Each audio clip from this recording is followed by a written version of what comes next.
When a Roblox game comes in and passes Fortnite for the peak concurrent player count record twice, it's important to take a look at that game. What makes it so special? I think the biggest thing that makes Grow Garden so successful is that there is no mission. Seriously, there is no end goal to this game. It just says, here's some crops, here's some money, plant the crops to make more money. That's it. From there, it's up to you what your mission is. If you want to try and grow the largest plant of a certain type, you can do that.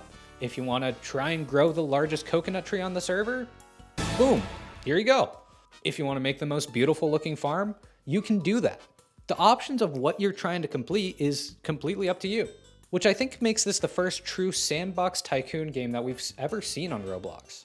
Usually in a Roblox tycoon, you're limited to the actions you can complete. There is a set endpoint. There is a final thing that you purchase in those games. But here, this is infinite. The plants are random. Every time you plant a plant, it's completely different than any of the other plants you've planted. With this, you have truly limitless possibilities for what you can complete in this game. Another major important thing that this game has done right is that the monetization methods within it are very unobtrusive. Most Roblox games like this have 80 billion things on your screen flashing at you. Oh, buy this to go quicker. Oh, do this to complete this faster. Whereas Grow Garden, there's one little shop tab on the side, 3 little teleport buttons at the top, and that's it. Any crop that's accessible in the game can show up randomly in the shop. If you want it now, you can spend Robux on it. The only feature that's locked behind a paywall is stealing crops from other people's land, which, hey, that's an option for what you could be too. You could be a goddamn robber baron and stealing the most expensive crops from the richest people. But a lot of times you don't even have to do that. A lot of people in this game are nice and give out free handouts to other players. But on the other hand, some players like to flex on you by showing you the biggest fruit in their hand. Despite having set tasks that you can complete, you can really do anything you want in terms of how you want to play this game. Now, beyond just the customization of the different sizes of fruits, another very important factor that I think makes this game interesting is the random weather events.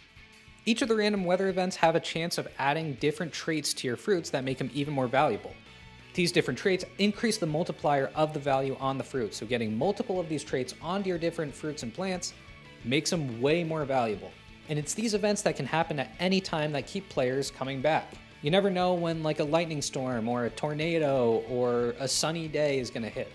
And if you get lucky enough, you can turn your pretty expensive-ish crops into a whole shitload of money. And it's that itch in the back of your brain of, oh, just a few more traits on this plant and I am hitting the lottery big, baby. That keeps you coming back and eating this shit up. And I love that. I love that about this game. Look at my farm right here. It's pretty cool. Look at all these giant cool ass plants I got, like right over there. Got some over there. Got the coconut trees right in the back over there. I mean, isn't this is awesome. This is mine. That's the other cool thing. This is mine. I built this. No one else's plot looks like this. It's only my plot that looks like this. Your plot's gonna look different than my plot. And again, if you want to be a try-hard sweat, you could just place all the most expensive crops and buy them all for like $1,000 and just, min-max the shit out of your farm. But, that's your choice to do. And even then, if you go min-max your farm by placing a bunch of the most expensive crop, each of them is going to be a random size. So even then, it's not going to be min-max. There's still potential to increase beyond that. There truly is no end to how efficient you can get your farm to be. And another one of the most genius things that this game has done is the shop systems itself. Every 5 minutes, the different shops resets with different accessible items. This creates a scarcity to every item. Some items are very rare and don't show up for like 3 days at a time. Some items are very common and show up in every single shop. But you never know what's coming up next, which keeps you wanting to come back. You want to be there when the most rare items are showing up. But it's not just that each of these items have a different level of scarcity to show up. Everybody's shop across all the servers are exactly the same. This not only creates the level of scarcity for each of these items, but it creates this giant sense of community of people wanting to know like, oh, when's this coming back to the shop? Exhibit A, these YouTube live streams. Exhibit B, these Discords. There are entire communities of live streams streaming constantly the shop, what's in them, or Discords that have pings and notifications set up for when each of the shops resets. It's so insane that there's this community aspect built in, that there's like 2 million plus people sitting in a Discord server just waiting for at everyone.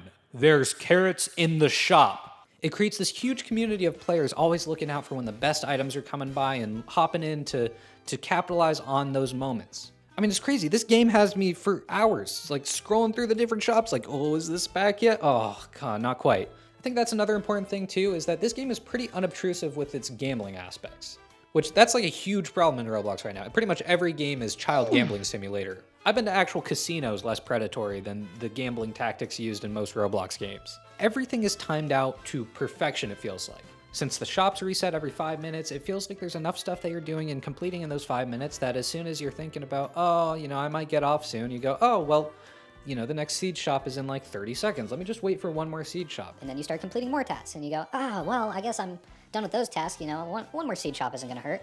And then all of a sudden you're like, oh, well, now it's the top of the hour. That means the limited time event's happening right now. I should wait a little longer and at least complete that. And the limited time event happens for 10 minutes and you're like, oh, well, the storm is happening right now. I should at least stay online until the storm's over. And then the storm's over and then it's like, oh, another 5 minutes till the seed shop again? Everything is just timed so perfectly that something is always right about to happen or just happened to where you're constantly doing something. It's insane how addicted I am to the gameplay loop of this game. I mean, it's got me hook, line, and sinker right now. I guess to leave this off, the biggest thing I'll say about Grow Garden is it feels like a classic Roblox game.